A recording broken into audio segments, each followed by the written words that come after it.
মা তোমাৰ গাটো এইকেইদিন কেনেকুৱা পাই আছা? এনেকুৱানো পাম আৰু বোপাই, আগতে যেনেকুৱা এতিয়াও সেই একেই।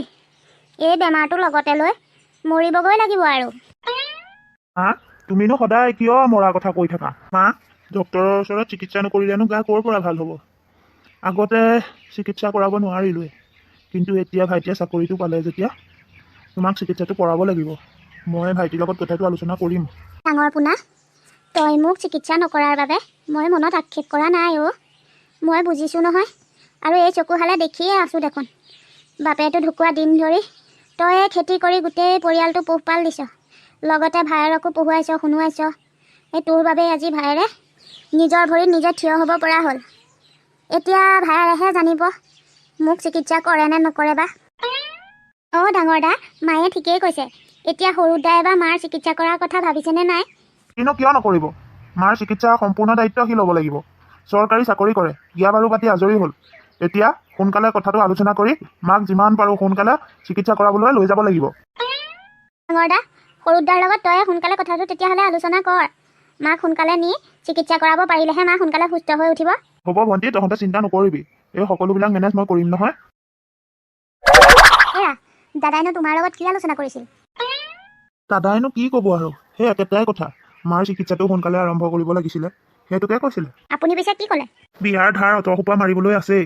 বিয়াৰ ধাৰবোৰ নমৰালৈকে মাক চিকিৎসা কেনেকৈ কৰাম? বিয়াৰ ধাৰবোৰ মাৰি শেষ হ'লেহে মাৰ চিকিৎসাৰ কথা চিন্তা কৰিব পাৰিম বুলিহে ক'লোঁ মই।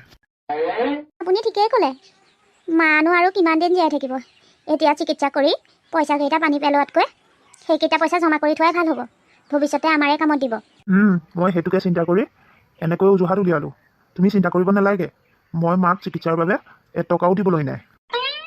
ডাঙৰ দাৰ যদি মাক চিকিৎসা কৰাৰ ইমানেই ইচ্ছা হৈছে, তেতিয়াহ'লে ডাঙৰ দাই লৈ নাযায় কিয় চিকিৎসা কৰাই আনিবলৈ? এনেওতো খেতি মাটি কৰি ইমানখিনি টকা পায়েই, আমিতো তাৰ অংশ নিবিচাৰোঁ। গতিকে সেয়া টকা দিয়ে দেখোন মাক চিকিৎসা কৰাই আনিব পাৰে। আপোনাৰ চাকৰিটো কৰে বুলিয়ে আপোনালৈনো কিয় ঠেলি থাকে সদায়? দাদাইও এতিয়া ভৱিষ্যতৰ কথা চিন্তা কৰি পইচা সাঁচিবলৈ লৈছে চাগে। আৰু মই চাকৰিটো কৰোঁ বাবে মোলৈ আঙুলিটো টোৱাই দিবলৈ সহজ নহয় জানো? কিন্তু মই জানো কম, ময়ো ফুটা কৰি এটা দিবলৈ নাই। নিদিব। আমিতো ঘৰত ইমানবোৰ খেতি মাটি দাদাকে দি দিলোঁ, আমিতো তাৰ পৰা এক পইচা নলওঁ। এতিয়া আপুনি চাকৰি কৰি পোৱা পইচাকেইটাৰ অংশ আকৌ ঘৰৰ মানুহক কিয় দিম? নয়া এটা দিবলৈও নাই। মা মই পথাৰৰ পৰা আহোঁগৈ।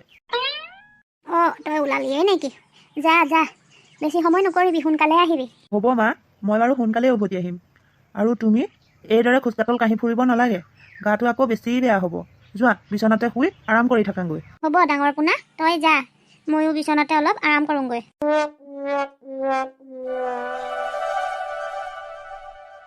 খেতিডৰালৈ আহিলে মনটো বহুত ভাল লাগে। যিমতে কষ্ট কৰিলোঁ সেইমতে ফলো ধৰিছে যেনিবা। এইবাৰ এয়া বেঙেনা বেচিলে ভালে কেইটকামান উপাৰ্জন কৰিব পৰা হ'ব। ভণ্টি বিয়ালৈ বুলি দুই এপদ বস্তুও তেওঁ কিনিব পৰা হ'ব। এইদৰে কষ্ট কৰিলে ফলবোৰ এইদৰে লাগিব লাগে, তেতিয়াহে মনটোত উৎসাহ আৰু বাঢ়ে।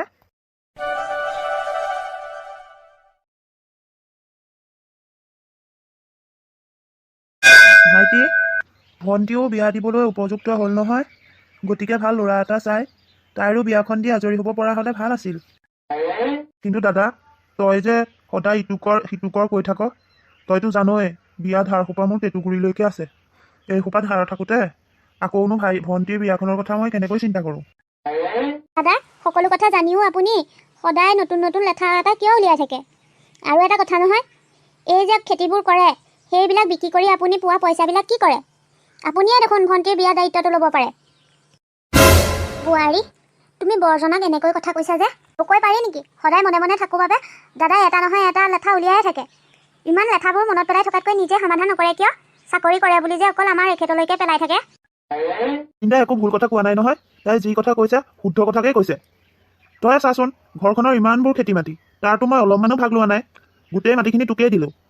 তাত এতিয়া খেতি কৰি যিখিনি ইনকাম হয় তাৰে অলপমান টকা খৰচ কৰি তয়ে দেখোন ভণ্টিৰ বিয়াখন পাতি দিব পাৰ।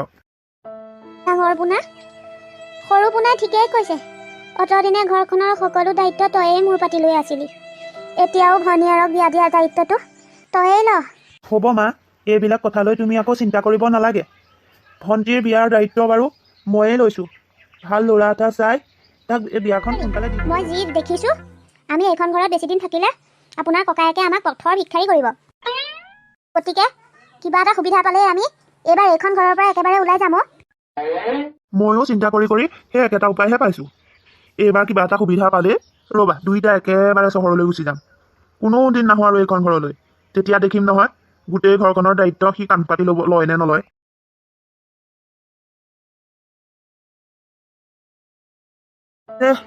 বৰ ডাঙৰ ঘটনা হ'ল নহয়। ইমান সোনকালে যে মোৰ সপোনবিলাক সাক্ষাৎ হৈ যাব মই ভবাই নাছিলোঁ। হে ভগৱান, তুমি মোৰ লগত এয়া কি লীলা কৰিছা। ইমান লহপহকৈ বেঙেনা কেইজোপা লাগিছিল। ভাবিছিলোঁ এইবাৰ বেঙেনা খেতিৰ পৰাই ভালেমান কেইটকামান উপাৰ্জন কৰিব পাৰিম আৰু সেয়া পইচাৰে মাৰো চিকিৎসাটো কৰিব পাৰিম, লগতে ভণ্টিকো ভাল ল'ৰা এটা চাই বিয়া দিব পাৰিম। কিন্তু সকলোবিলাক দেখোন নিমিষতেই শেষ হৈ গ'ল। ডাঙৰ পোনা, তোৰ কি হ'ল? পথাৰৰ পৰা অহাৰ পৰা এইদৰে ৰুমটোত সোমাই মন চন মাৰি আছ যে, কি হ'ল হা? কিনো হ'ব আৰু মা, কথাতে কয় নহয় বোলে ভাবা কথা নহয় সিদ্ধি, বাটত আছে কণা বিধি। মোৰো সেই একে হ'লো। জানোৱাই তইনো এইবোৰ কি গাইছ মই একোৱে বুজি পোৱা নাই। কি হ'ল খোলাখুলিকে কচোন, অকাই পকাই নাথাকিবি। বেঙেনা খেতিডৰা বৰ ধুনীয়া হৈছিল। ভাবিছিলোঁ এইবাৰ বেঙেনা খেতিটোত ভালেমান কেইটকামান পাম, কিন্তু আজি গৈ দেখিছোঁ সকলো বেঙেনা লেৰেলি আছে। এতিয়া কচোন মই ভবামতে জানো কামটো হ'ল? সেইবোৰকে ভাবি চিন্তি মনটো বৰ বেয়া লাগিছে অ'। মই ভবামতে মোক ভগৱানে একোৱে হ'বলৈ নিদিয়ে। কথা সেইটোহে হ'ল। মই শুনিয়েই ভাল পাইছিলোঁ বেঙেনাবোৰ ভাল হৈছে বুলি ক'লত, এতিয়া হপাই শেষত সেনেকুৱা কামহে হ'ল। হ'ব দে ডাঙৰ পোনা, দুখ নকৰিবি। যি হ'ল হ'ল আৰু। এতিয়া তই সৰু কোণাৰ পৰাই পইচা কেইটকামান ধাৰলৈ লৈ আকৌ নতুনকৈ খেতি আৰম্ভ কৰ। এইদৰে মনত দুখ লৈ ৰুমৰ ভিতৰত সোমাই থাকিব নালাগে অ'। মই সৰুক পইচা পাতি খুজিবলৈ বৰ লাজ পাওঁ অ', কিন্তু উপায়তো নাই, তাৰ ওচৰতে হাত পাতিবগৈ লাগিব। একো নহয় অ' ডাঙৰ, ভাইৰে চৰকাৰী চাকৰি তোৰ কষ্টৰ বাবেহে পালে। তই যদি কষ্ট কৰি তাক পঢ়োৱা শুনোৱা নকৰিলিহেঁতেন সিনো ক'ৰ চৰকাৰী চাকৰি পালেহেঁতেন। কিন্তু সি চাকৰিটো পাই তোৰ সকলো কষ্টৰ কথা পাহৰি গ'ল। নিজেইতো পইচা কেইটকামান তোক দিব লাগে বুলি তাৰ মনত নধৰে। যা তই এই পইচা কেইটকামান ধাৰলৈ বিচাৰি লগৈ। সৰু সৰু চা এইফালে আছোন। দাদা কচোন কিয় ইমানকৈ চিঞৰি চিঞৰি মাতি আছ মোক? সৰু মই তোৰ ওচৰলৈ সহায় এটা বিচাৰিহে আহিছোঁ। তই মোক সহায় কৰ সৰু, তই সহায় নকৰিলে মোৰ সকলো শেষ হৈ যাব। সহায়? কি সহায় কৰিব লাগে? সৰু মই যে কৰিছিলোঁ বেঙেনা খেতিডৰা, কি হ'ল জানো ৰাতিটোৰ ভিতৰতে সকলো লেৰেলি গ'ল। এতিয়া নতুনকৈ খেতি কৰিবলৈ মোৰ হাতখন একেবাৰে খালী হৈ আছে। গতিকে খেতি কৰিব পৰাকৈ তই মোক কেইটকামান পইচা দেচোন। ৰাম ৰাম, ইমান সোপা খেতি মাটি তোক দি দিওঁতে আকৌ খেতি কৰিবলৈ পইচা সোপাই মইহে দিব লাগে। তহঁতে মই চাকৰিটো কৰিলোঁ বুলিয়ে মোক ভাল লুটি লুটি খাবলৈ বিচাৰিছ দেই। সৰু তই এইবোৰ কেনেকুৱা কথা কৈছ? তোক কেতিয়া আমি লুটি লুটি খালোঁ? সকলো ঘৰৰ খৰচ দেখোন ময়ে বহন কৰোঁ। এতিয়া খেতি কৰিবলৈ হাতখন খালী হোৱাৰ বাবে তোক যেনিবা পইচা কেইটকামান মই বিচাৰিলোঁ, সেয়াটো মই এনেই বিচৰা নাই, সম্পূৰ্ণ ধাৰালৈ বিচাৰিছোঁ। খেতিৰ পৰা যেতিয়া পইচা পাম সম্পূৰ্ণ টকা তোক মই উভতাই দিম। নাই তোক মই 1 টকাও ধাৰলৈ দিব নোৱাৰোঁ। আৰু মই যি দেখিছোঁ মই এইখন ঘৰত থাকিলে তহঁতে সকলো কথাতে মোক এইদৰে লুটি লুটি খাবলৈ সুবিধাটো এৰিয়েই নিদিবি। গতিকে মই আৰু মোৰ পত্নী এইখন ঘৰৰ পৰা এতিয়াই ওলাই যাম। আমি চহৰত ঘৰ লৈ তাতেই থাকিম। এইখন ঘৰলৈ আৰু কেতিয়াও উভতি নাহোঁ। আৰু তই মোক পইচা ধাৰলৈ দিব নালাগে, কিন্তু তোক মই এইখন ঘৰৰ পৰা ওলাই যাবলৈ দিব নোৱাৰোঁ। নেযাবি তই এইখন ঘৰৰ পৰা ওলাই, ইয়াতেই থাক। না তহঁতৰ এইবিলাক চালনাত মই আৰু পতিয়ন যাবলৈ নাই। মই এতিয়াই ওলাই যাম এইখন ঘৰৰ পৰা। চিন্তা এই খেতিডৰাতে মই সপোন ৰচিছিলোঁ। ভাবিছিলোঁ এই খেতিডৰাৰ পৰাই মই মোৰ অভাৱ অনাটনবোৰ দূৰ কৰিব পাৰিম। কিন্তু অভাৱ অনাটন দূৰ কৰাটো দূৰৰে কথা, মোৰ ঘৰখনো দুফালহে হ'ল এই খেতিডৰাৰ পৰাই।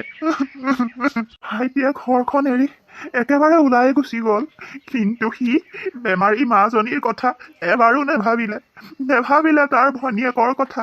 সি কেৱল নিজৰ আৰু পত্নীৰ কথাহে বুজি পালে। মই বাৰু এতিয়া কেনেকৈ ঘৰখন চলাম? খেতি কৰিবলৈ মোৰ হাতত এতিয়া ফুটা নয়া এটাও নাই। মোৰ এতিয়া কি হ'ব বাৰু? মই ইমান কষ্টৰ মাজতো তাক পঢ়ুৱাই শুনাই আজি দিনটোৰ বাবে দেখিবৰ বাবেহে মানুহ কৰিলোঁ নেকি? মোৰ কষ্টৰ কোনো সাৰ্থক নহ'ল ভগৱান। তুমি দুখ নকৰিবা, তোমাক মই সহায় কৰিম। কি আচৰিত, মই আজি দিনতেই সপোন দেখিছোঁ নেকি? এইখিনিত অলপ আগলৈকে একোৱেই নাছিল, এতিয়া এইজোপা ইমান ডাঙৰ বেঙেনা গছ ইয়াত কেনেকৈ সম্ভৱ হ'ব পাৰে? আজিৰ দুনিয়াত অসম্ভৱ বুলি একোৱেই নাই। আজিকালি সকলোৱে সম্ভৱ হ'ব পাৰে। হয়, এইজোপাহে দেখোন কথাও ক'ব পাৰে। মোৰ আজি কিবা নিচা লগা নাইতো, মই কি দেখিছোঁ এইবোৰ? তুমি একো সপোন দেখা নাই, তুমি সম্পূৰ্ণ বাস্তৱতেই দেখি আছা। মই এজোপা যাদুকৰী বেঙেনা গছ, সেইবাবে মই কথাও ক'ব পাৰোঁ। তুমি এইখিনিত যে দুখ কৰি কৰি চকু পানী টুকি আছিলা, তোমাৰ চকু পানীৰ টোপালে মোৰ হৃদয়খন গলাই পেলালে। সেইবাবে মই তোমাক সহায় কৰিবলৈ আগবাঢ়ি আহিলোঁ। মোৰ সহোদৰ ভায়ে আজি সহায় কৰিবলগীয়াত পৰাৰ বাবে মোৰ পৰা একেবাৰে আঁতৰিয়েই গুচি গ'ল, আৰু আপুনি মোক সহায় কৰিবলৈ আগবাঢ়ি আহিছে। কিদৰে সহায় কৰিব আপুনি মোক? শুনা, তোমাকতো মই কৈছোঁৱেই, মই এজোপা যাদুকৰী বেঙেনা গছ। মই তোমাৰ সকলো দুখৰ কথাই গম পাওঁ। এই যাদুকৰী গছজোপাৰ পৰাই তুমি তোমাৰ সকলো অভাৱ অভিযোগ দূৰ কৰিব পাৰিবা। এই বেঙেনাজোপাত তুমি যিমানেই বেঙেনা ছিঙিবা, সিমানেই নতুনভাৱে আকৌ উৎপন্ন হৈ উঠিব বেঙেনা। গতিকে এতিয়াৰ পৰা তুমি যিমান মন যায় সিমান বেঙেনা নিশ্চিন্ত মনেৰে বিক্ৰী কৰি যাব পাৰিবা। আপোনাৰ কথাকেইটা শুনিয়েই মোৰ মনটো বহুত ফৰকাল হোৱা যেন লাগিছে। এইখিনি সহায় কৰাৰ বাবে আপোনাক বহুত বহুত ধন্যবাদ। আৰু আপোনাৰ ওচৰত ওৰে জীৱন কৃতজ্ঞ। চাওঁ ওলাই আহাচোন ভণ্টি, ভণ্টি চাওঁ এইফালে আছোন। ডাঙৰ পোনা, তই দেখোন কৈছিলি গোটেই বেঙেনাবোৰ লেৰেলি যোৱা বুলি। এতিয়া ইমান পাচি ফৰাই বেঙেনা তই ক'ৰ পৰা আনিলি? সেইবোৰ কথা মা জানিবলৈ বাদ দিয়া।